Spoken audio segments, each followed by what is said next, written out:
morning or good evening, depending upon where you are in the world, and welcome to today's DevOps.com webinar. I'm Charlene O'Hanlon, moderator for today's event, and I welcome you. We have a great webinar on tap with lots of great information, but before we get started, we do have a few housekeeping items we need to go over. First of all, today's event is being recorded, so if you miss any or all of the event, you will have the opportunity to access it later on. Following today's webinar, we will be sending out an email that contains a link to access the webinar on demand. And we are taking questions from the audience. So if at any time during today's presentation you have a question for either of our speakers, please don't wait, don't hesitate. Just use the question and answer tab on your interface and send us your questions. We will try to get to as many as we can near the end of today's webinar.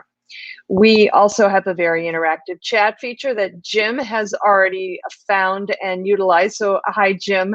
Thanks so much for joining us. We do encourage everybody in the audience to please chat us out where you're from, as well as any comments, suggestions, questions, whatever you got you want to send over to us. Please feel free to do so and we'll chat you back. And then finally, at the end of today's webinar, we are going to be doing a drawing for 4 $25 Amazon gift cards. So please stick around. Hopefully you'll be one of our 4 lucky winners. All right, with that, let's go ahead and kick off today's webinar, which is Enterprise Ready CI. And our speakers today are Shiva Kumar Ningappa, who is a CI engineering at Harness. Hi, Shiva, how are you? Hey, I'm doing good. Thank you for having me. And you bet. You bet. And we also have Nofar Bluestein, who is also with CI Engineering at Harness. Nofar, thank you so much for joining. Glad to see you here. Yeah, I'm very excited to be here. Thank you. Excellent. Well, I know that you are going to be kicking off the conversation. I'm going to take myself off camera, put myself on mute, and I will see you when we get to the question and answer period. Sounds good. So, hey, everybody. Thanks for joining us. Today, we're going to talk about enterprise-ready CI. My name is Nofar Bluestein. I'm a product manager for CI at Harness. I've been working on the CI/CD domain for over 10 years now as an engineer in pre-sales, professional services, and in the past, several years as a product manager. And Shiv, please introduce yourself. Hello, everyone. Good morning, good evening. And my name is Shiv, and I'm super excited to be with you all today. I am leading the CIE engineering here at Harness. Earlier, I built a simulation infrastructure at Uber ATG to test self-driving cars. And prior to that, at Yahoo, I built many complex, low-latency, batch Lambda data processing systems that run at a scale of billions of events per day. I'm excited and looking forward to have a great conversation with you all. Nofar? Yes, thank you, Shiv. So what we're going to talk about today. So today we're going to talk about the common challenges in continuous integration. We're going to talk about test intelligence, which I will explain later what it means, and also what is next in CI Enterprise. So first, let's start with the common challenges. So what is broken with CI today? So visibility is one issue. So we talk to, of course, a lot of customers, and of course, we at Harness use CI solutions, ourselves. So we share the pain that our customers, did. So first issue is related to visibility, right? So we hear that there's insufficient or delayed feedback about the quality of the builds, right? So developers, of course, would like to know, as soon as possible if something is wrong in their builds, why something went wrong, right? And if there's a delayed feedback, it can lead, of course, to loss of confidence of the quality of the build and the quality of the code that is being shipped. Another issue is difficulty in troubleshooting and identifying the root cause of the issues, which is, of course, to great frustration, right? And also, as I said, of course, developers would like to understand as quickly as possible, right, why something has failed, and ideally they'd like this information to be surfaced, right, so they don't have to dig in deep into every build and look at all the logs, right, to figure out what went wrong. Lengthy build cycles and combined with with a lengthy test cycle, right? So sometimes, builds can last, very long. I can tell you that internally we used to have builds that run for easy over an hour just because we had a very, a lot of, unit tests that were executed in the builds. So lengthy test cycle, of course, is an issue, a challenge for our engineers, right? Because imagine that you're working on something, you're kicking off a build, and now it takes you an hour and a half to find out that something failed, right? And now you have to go through a context switch, troubleshoot, understand what went wrong, go back to what you were doing before. So of course, what you'd like, right, is to know as soon as possible of an error rather than finding that out late in the build process. Overhead in maintaining CI server, of course, is a very common complaint that we hear, especially if you're using, traditional CI tools, right? Where you have to maintain servers and you need to have many servers across the organization. It can be very challenging to keep them aligned if you use, certain plugins and you want to block usage of other plugins, right? Or make sure everybody's using the same versions of the plugins. That can be a very, tedious task, right? To make sure all your infrastructure and, servers are aligned. Difficulty to onboard new teams and projects. So of course it leads to slow adoption of CI/CD best practices, and of course waste of productivity. When a new team comes in with a new project, starts, right, you'd like to be up and running as soon as possible. And entry bar, of course, some solutions, are still based on scripting. It requires, sometimes until you feel comfortable with the tool, until you understand how the builds work in this tool.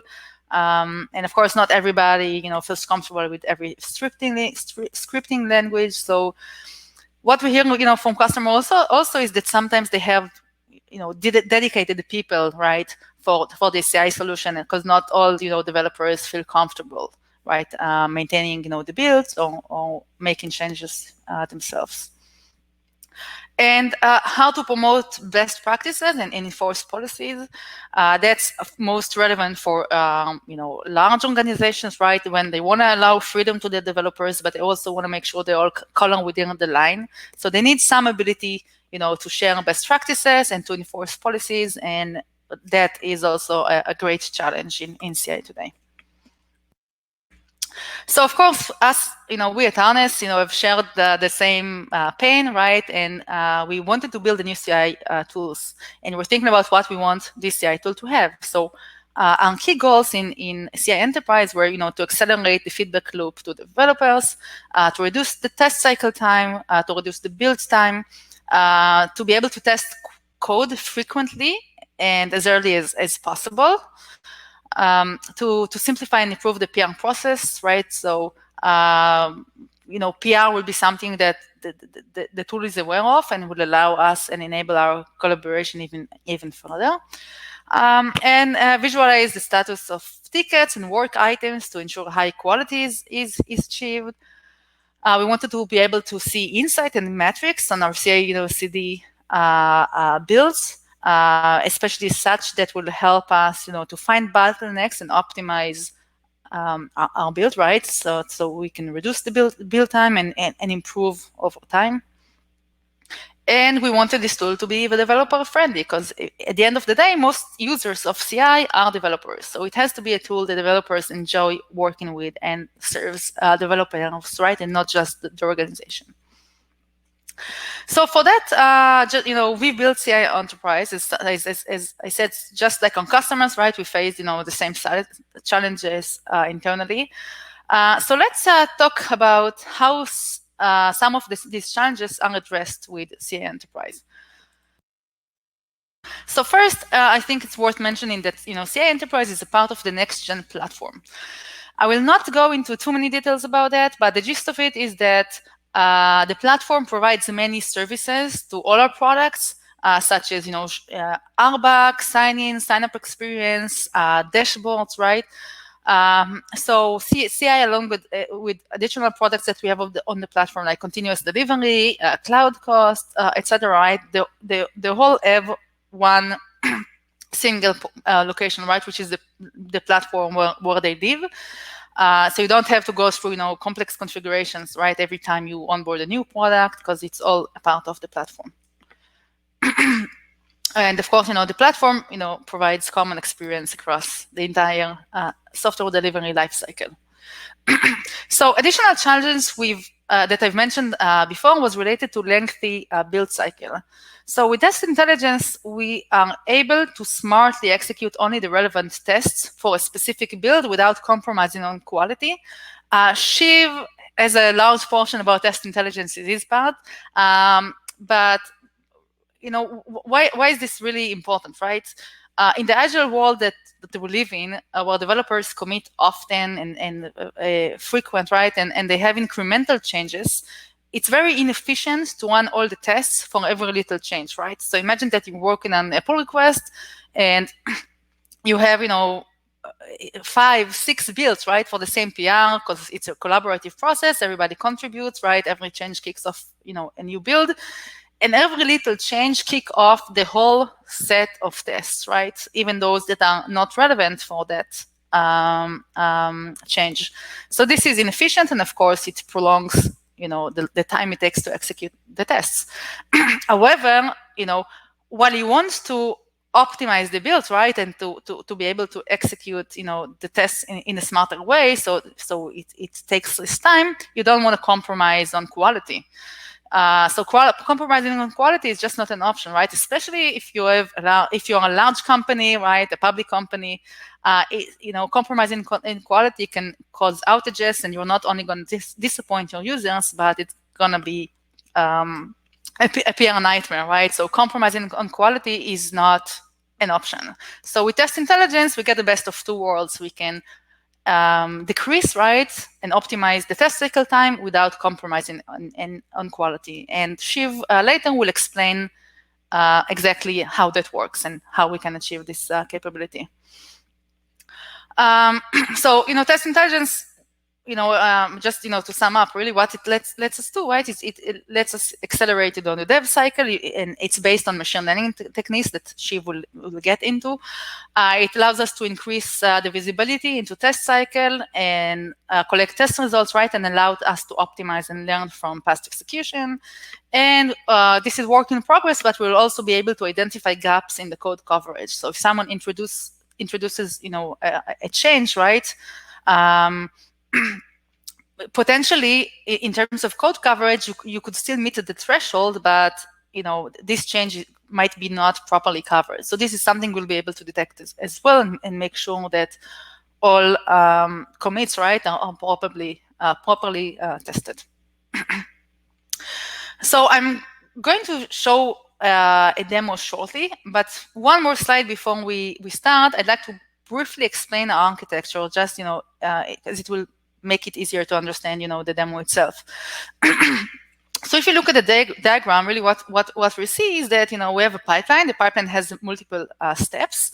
The pipeline itself, has, CI stages in it, right? And each CI stage runs on a Kubernetes cluster, while every step in the stage is container-based and runs on containers. So the benefits of that approach is that it's very extensible, right? You can easily write plugins, because plugins are essentially, a set of which image to use and which commands, right, or scripts to execute on. And you have many community plugins, and of course, you can easily create in-house plugins if you want to have your own private plugins and store them in your own Docker repository. And also, it means that it's programming language agnostic, right? Because it really depends on what you have in the image. If you need to have a Java build, then you can have a Maven image, right, to do that. And if you need a different programming languages, then you choose a different image that suits your need.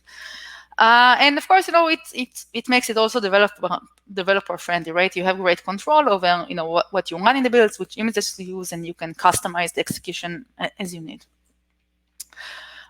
So now with that, let's jump to the demo. So what we see here is the next-gen platform. On the left side, you can see all the models that we have, right? Deployment, which is CD, builds, and additional models. And I have a project that is called Portal App. So basically, a project in this next-gen platform enables self-service. You can have, RBAC settings on the project, and make sure that team members could create the pipeline and have the sufficient permissions within their own project. That's choose one of the pipelines. So in my example, I'll select the Java TI demo pipeline. And what we see right now is that we are in the editor. So we have the UI editor, and it has two modes, either the visual editor or the YAML editor. What's really nice about the visual editor is that it gives you a guided experience, right? So if you're not comfortable with YAML, right? If you don't know exactly how that works yet, you can very easily just click at a step, right? Select which steps you want, configure it, save it, and it's going to be added to your pipeline, right? If you'd like, you can always switch to the YAML view, because everything at Harness, is as code, right? And let's say I wanted to make a slight change. For example, I have a step here, and I want to change the timeout or remove the timeout, right? So first of all, I have autocomplete capabilities, so I can always do like control space, like in IDE, right? And I can add whatever I want. For example, let's say I now want to add the timeout again. I can just add the timeout using the autocomplete and maybe give it, 30 minutes, right? And I can click on save, and you can see if you noticed, right, that my pipeline is actually in Git, right? So it's everything as code, and in the editor you already have the Git interaction, right? So right now when I'm saving the pipeline, I also have this experience. I'm able to save to my Git repository, to the main branch which I was working on, and what's you most likely do, right? You'll be able, for example, to create a new branch, right? Like a main patch, right? And even if you'd like, you can always, start, a pull request, right, to the main branch, for example. And you can do all that from our editor. So let's give it a second to complete. So now after the commit is done and the pull request is created, right, I'm back in the editor. I can continue making changes or execute the pipeline if I'd like. But let's go over the pipeline, what we see here, right? So you see a pipeline with two stages. Both of them are CI stages. A pipeline in the next-gen platform is not just a pipeline, is not a CI pipeline necessarily. Which stages it has, right, depends on you. So if you use CI and CD, right, you can have one CI step in the CI stage in the pipeline followed by a CD stage in the pipeline. So that's completely up to you. But in our case, we have a pipeline with two CI stages. First one is going to build, test, and push an image to Docker Hub. Second one runs integration tests. So basically what I'm doing here is using the image that I created in the first stage as a dependency. So once the stage starts execute, first thing that will happen is it's going to run the service, the dependency service, and only when it's up and running, we will continue to do the integration test, which is in our case is just a simple HTTP call, right, to test that the server is up and running. One more thing I think is worth mentioning is also that we have many types of triggers that could execute the pipeline. Most common use, of course, in CI is Git Based Trigger. So, for example, the one that I have is a pull request trigger. If I go to its settings, you can see that I've set it up to my pipeline to execute for these types of actions. If I have a pull request, right, and if it's open, reopen, or synchronized, meaning it gets updated, I'll trigger the pipeline.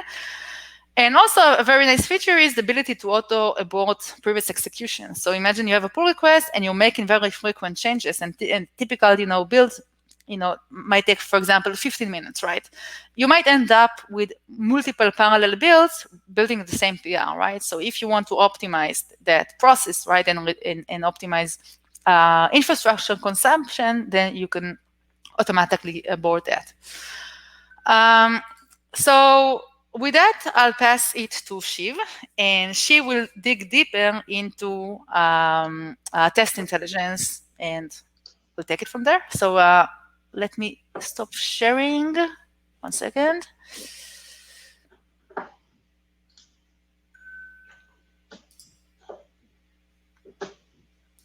Yeah. Are you able to share now, Shiv?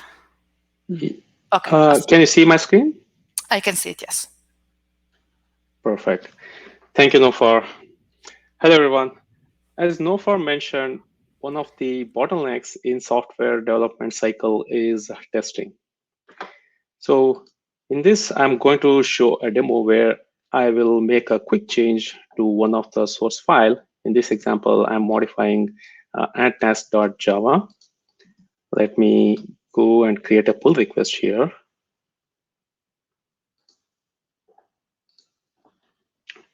So this pull request, as soon as I create a pull request, it is going to kick off a pipeline execution, which does all the testing.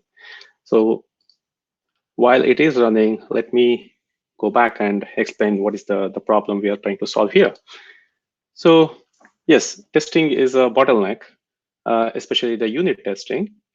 Let's take an example of our own backend monorepo called Portal, which has all the harness backend code. And like a few months ago, we had about 10,000 unit tests in it. And currently we are at 15,000 unit tests, and it keeps growing. So, and now engineers make a frequent and incremental changes on a daily basis, and every small change causes a full testing. That means we have to run all the 15,000 unit tests. Okay, this triggered a pipeline. We'll come to this. So that means engineer has to wait for the completion of these unit tests. In our own experience portal, it is taking about 300 minutes, about 5 hours to complete all these 15,000 unit tests. So what we did was we split these unit tests into 5 parallel buckets, and we run like 5 parallel jobs, where each one runs about 3,500 unit tests. And what you're seeing here is one such pipeline execution. As you can see, it ran about 3,600 unit tests, and it took about more than an hour. The average time is usually 1 hour. So now, even though like we cut down the time from 5 hours to 1 hour, it's still a long wait. So how do we solve this problem? And imagine we have about 200 engineers, and every time we make a small change, everyone has to wait this long. So the idea what we implemented here is we don't, since the changes are like a small and frequent, we don't have to run all 15,000 tests for each and every commit. So instead, can we run only the important tests that test the modified code in this PR without compromising the quality? Okay, so great. So how do we use this feature? It's very simple. So we have built a new run step, which is a run test step. And here you configure various parameters, just a name, the image you want to run. Currently, we are supporting only Java. And then whether is it a Bazel or Maven build tool, any arguments, and the prefix of your packages. And test annotation, currently we support like the, we detect a default 3 frameworks. And if customer has any like custom built testing framework, they can just provide here the test annotations. And then any pre-command or post-command. So the pre-command, this is run just before running the unit test, and post-command is run after after running the unit test. And finally, you just point where is the path of the test reports, and also like any environment variables we want to set for this particular container, and of course the memory and the CPU needs for this step. That's it. You set this and run.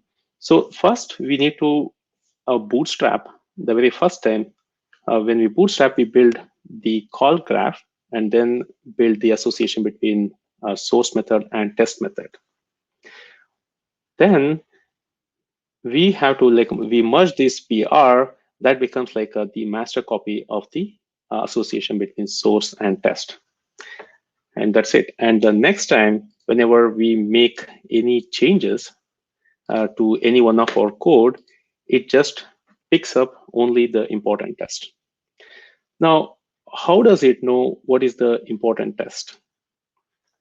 So behind the scene, when we run this unit test, we attach a Java agent dynamically on the fly, which does a bytecode instrumentation. So what you're seeing is the visual representation of the source method and a test method, where every time we execute a unit test, we record the method entry and exit. And that's how we build this association. For example, all the purple ones are test methods and blue are all source methods. So the blue, this purple test is calling this particular source method and so on. And how do we identify between source and test method is during the instrumentation, we look for the annotation at test, and that's how we differentiate and put the method into two buckets, test versus source. For example, here I made change to add task.java, and if I search for that particular class, you can see here, this is the method add task test, which calls add task init as well as add task do get method. So when I made change to this particular method based on this association call graph, I know I need to run this add task test. And that's how we select the important tests. Now, let's go back here. It just completed and see what happened. And as you can see, it ran only one test out of 40 total tests by saving about 3 minutes in this particular repo. And you see that it executed only one test at task test, which passed here. And when we do this selection, we also go and split them into multiple buckets to know why we made this selection. As you can see here, we selected this because it correlated with the code change.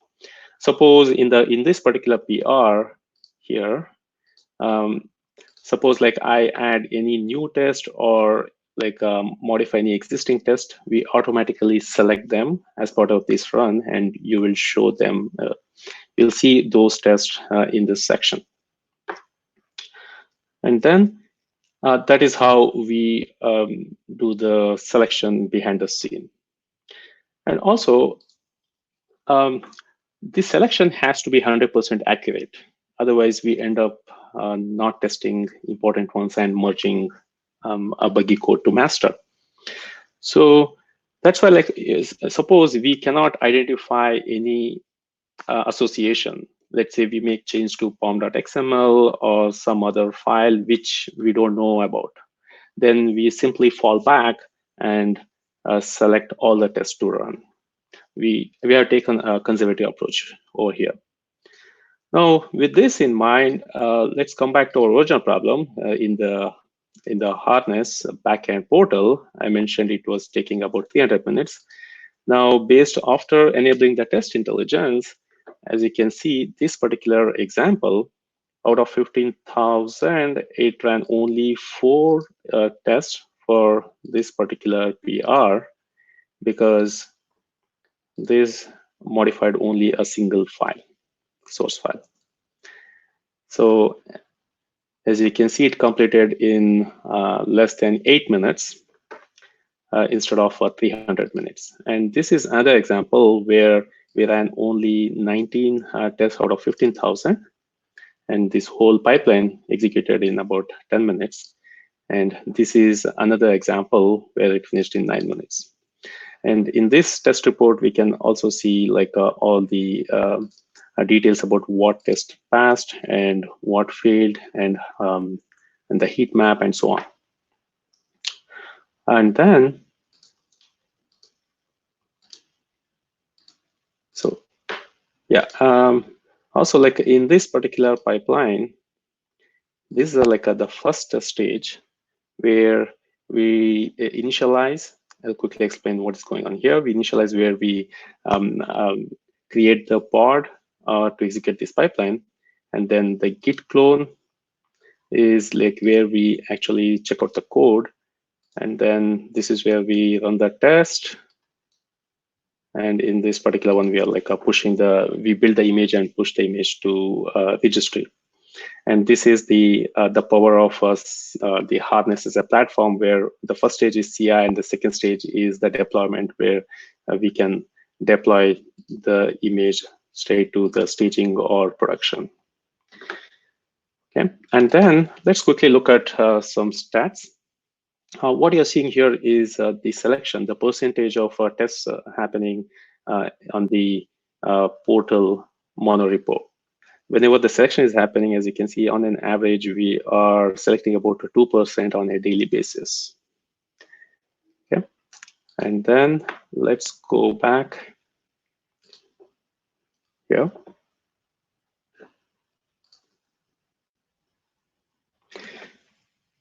So these are like some stats. Our portal backend repo has about 750 MB source code. We have about 15,000 tests and 130,000 source methods. And the time to unit test sequential fires and parallel is taking about 1 hour. And whenever we are making the selection, we are completing the entire pipeline in an average of 14 minutes.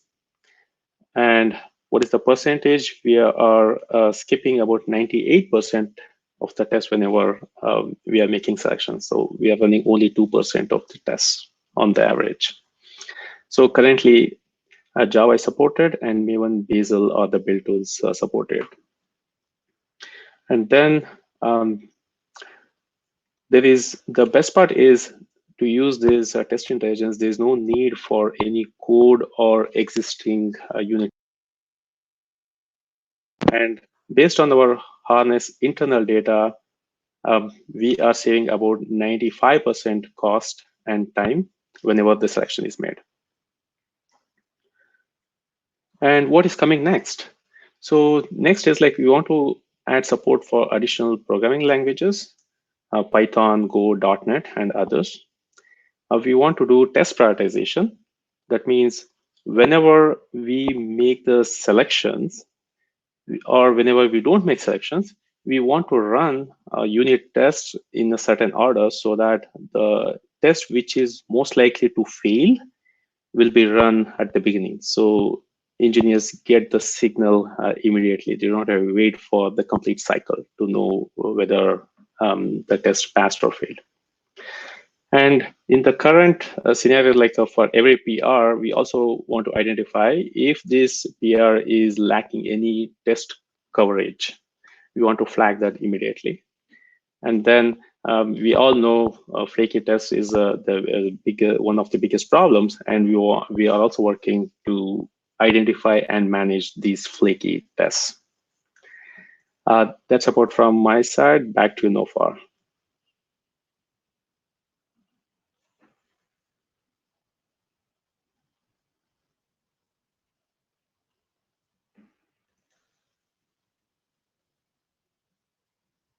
Nofar, back to you. Sorry, I was muted. Yeah, thanks, Shiva. I just started sharing again. So what is next? Of course, we have a lot of plans, for the rest of the year. But I just wanted to highlight a few things that I think that might be, most interesting. So first of all, as a part of the developer friendliness approach, right? So we want to include the Cia Debugger.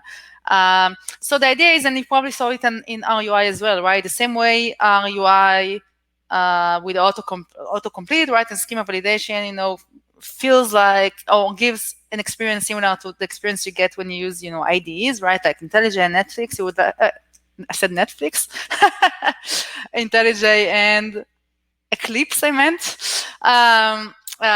We want to bring the same experience to Cia Debugger as well, right? So we'll be able to set breakpoints, to dynamically manipulate variables values on the fly, right? And SSH into containers in order to troubleshoot and see what's going on, right? So we think, in general, we try to surface the issues as far as we can, right? So if we pinpoint the cause, we will surface that to save you the trouble of going through debugging and digging into logs and things like that. But of course, there are always some cases, right, that require additional troubleshooting, and for that, the debugger will be very valuable. Templates library is extremely important. The idea, of course, is to be able to create templates. The templates themselves, right, will be able to version them and publish, new versions and reference templates for the pipelines. And templates are not only for a complete pipeline, right? You'll be able to templatize steps in the pipeline, stages in the pipeline, as well as the whole pipeline. You'll be able to templatize infrastructure that you're using, right? So the idea is that many components in our system, right? You'll be able to templatize and use them across, different, projects across your organization. And of course, this enables, onboarding at scale, right? So imagine, you have the, similar builds, right? If you build, services and they're built in a similar way, rather than implementing, right, a pipeline all the time from scratch, right? You can templatize it and make it easier, right, for the developers to just consume it. And we're also going to work on governance based on OPA, Open Policy Agent. And it's also extremely powerful if you think about templates and governance together, right? Because you're not only creating templates, you can also enforce that templates are being used, right? You can enforce that, security scans are going to be executed before, an image is being pushed, right, to the Docker registry, for example. So my motto here is column within the line.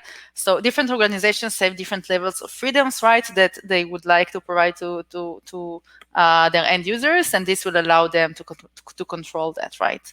And of course, the idea is to give them as much freedom within the constraints of the organization.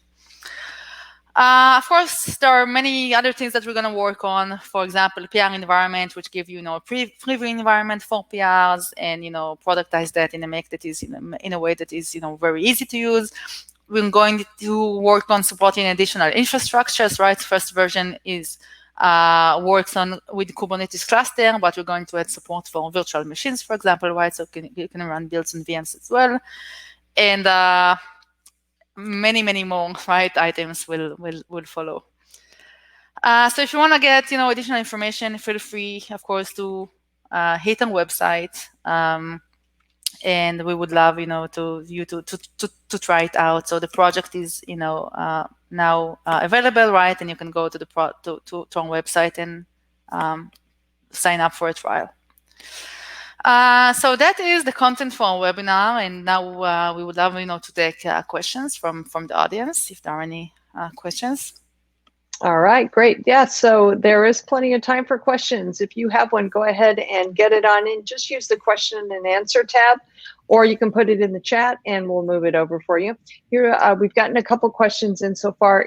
Here's a good one. What are ways that a CI tool should be offloading responsibilities from developers? Yeah, so I'm gonna try to answer that, and she feel free, to give your feedback as well. So the way I view it is the developers really just want to write their code, right? This is what they want to do. They want to innovate. They don't want to spend time on the CI tool. The CI tool is supposed to enable them to create features, right, to fix bugs, but it shouldn't be, the majority of the work, right? They shouldn't be, spend so much time in the CI tool. So from my perspective, this is what a good CI tool does, right? It's easy to use. It allows them, to scale easily. It has, templates that they can easily consume pipelines. It surfaces all the information that they want to them, right? To them, it integrates with PRs on the Git provider, right? So in the PRs view, they can see the status of the build. It will offer them, solutions like, Slack bot, for example, so they can, interact with the CI solution from Slack. So, for me as a PM, meet them where they are is really, the guiding principle. I want to enable developers to do their jobs better, and it might sound counterproductive to us, as a company, but spending, less time on the CI tool, right? They might use the UI to look at dashboards and metrics and things that will help them do their job better. But the main focus of their job should be, writing code. And Shiv, if you have additional input. Sure. Yeah, I would like to add a few points. So yes, as Nofa mentioned, a developer job is like just like writing the code, and the rest like building it and making it ready for deployment should be completely done by CI. What it means is it should go beyond test automation. Like for example, an engineer should not be worrying about the resource management. Okay, am I like over allocating or under allocating to run my CI jobs? That should all be taken care by CI. It should enable like more frequent code deployment, because Harness has a world-class CD as a service product, but like CI should enable that frequent code deployments. And also like there should not be like any long integrations process involved, and CI should solve that problem. For example, like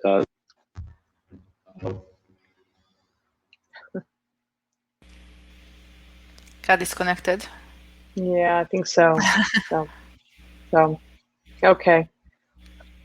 He's switching. Okay, to the headset. No, I can't. Hey, we can't hear you, Shiv. Yeah. Nope. No, unfortunately not. So, no. Well, I'll tell you what, while Shiv is trying to get reconnected, why don't I move on to the next question, and Nopar, you can go ahead and answer that. Next question, how do you recommend creating a better culture around testing for developers and their teams? Yeah, so I can share, from our own internal experience.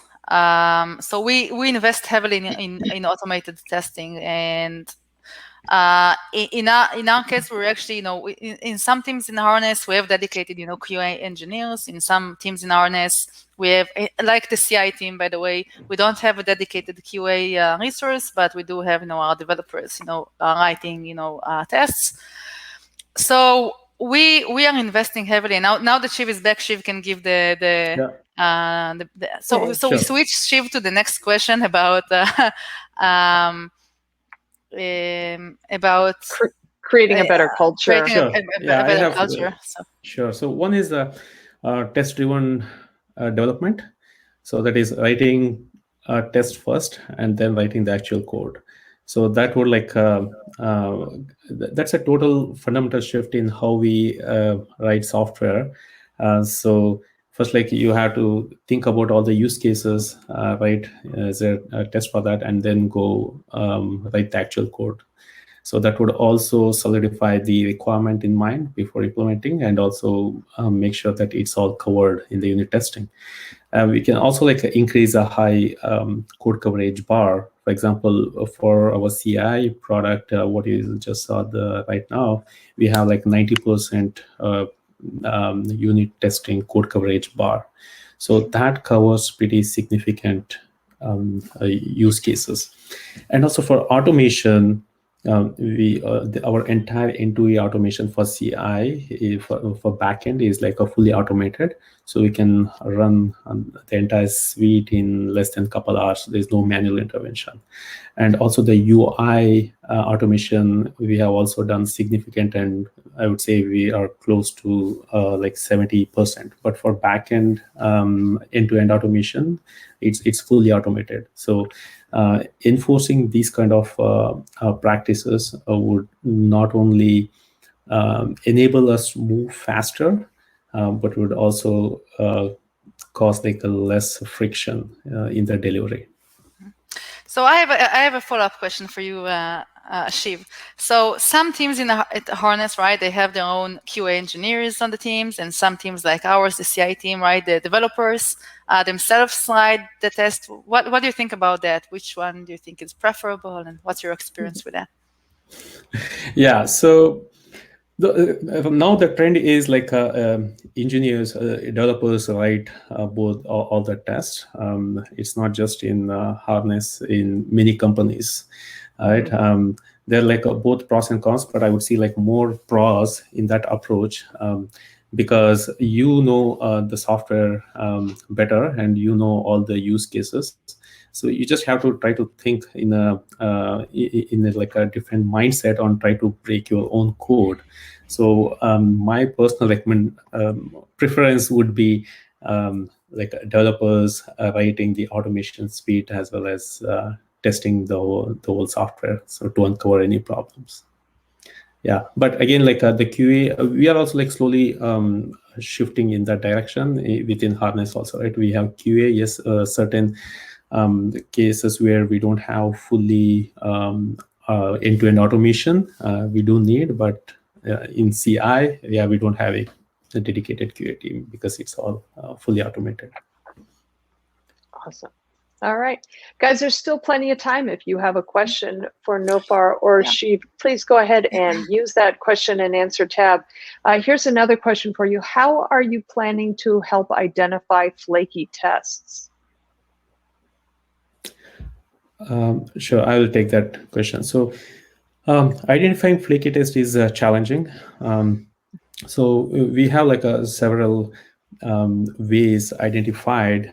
So one would be like we want to like run a test like several times, like n number of times, and then based on like it has to be either like always passing or failing. But like if it switches between one or the other, then we want to know like what is the the percentage of that switching.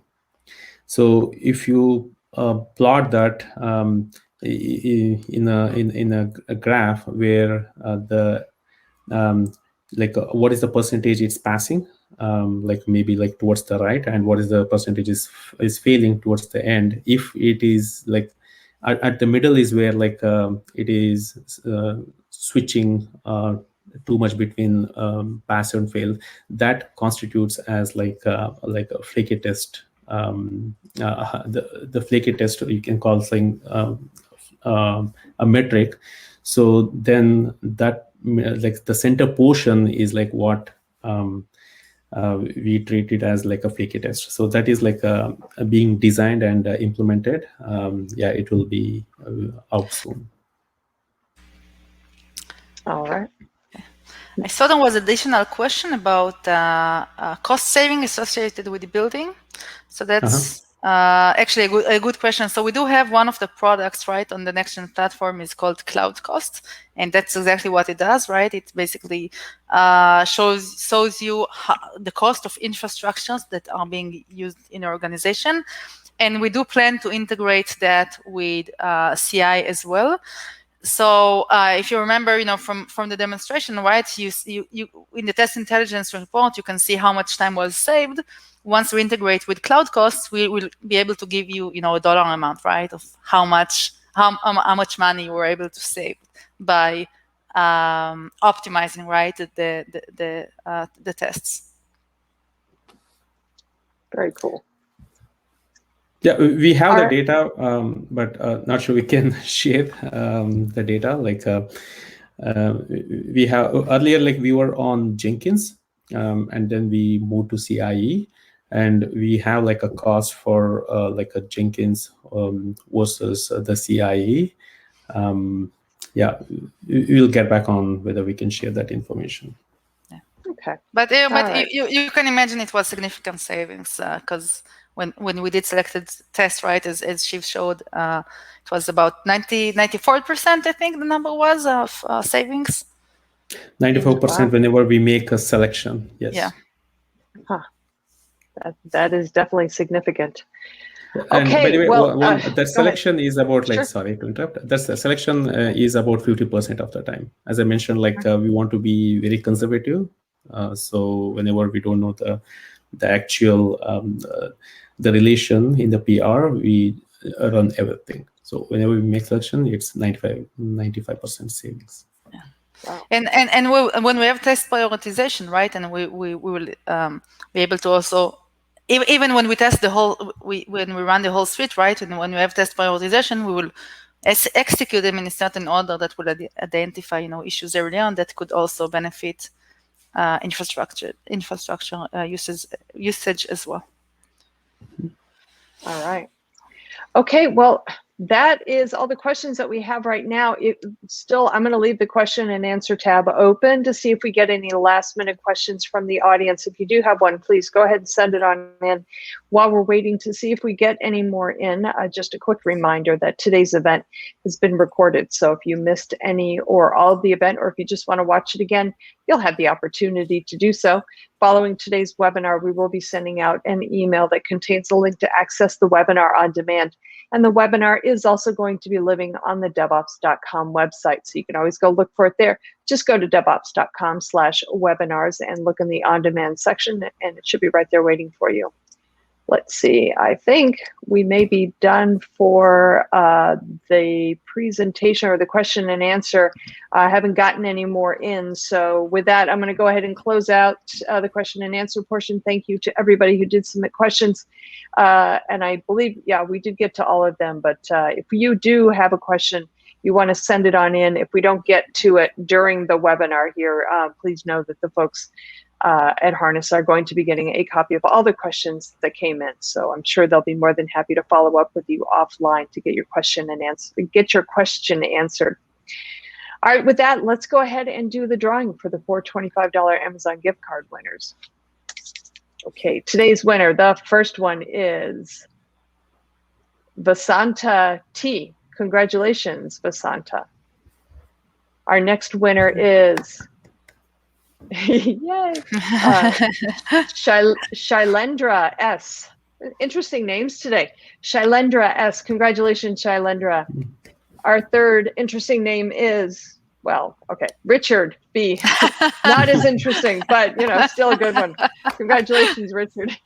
And then our fourth and final winner today is Alejandro Z. Congratulations, Alejandro. So 3 interesting names, 1 ordinary name, but awesome nonetheless. So thank you to all of you.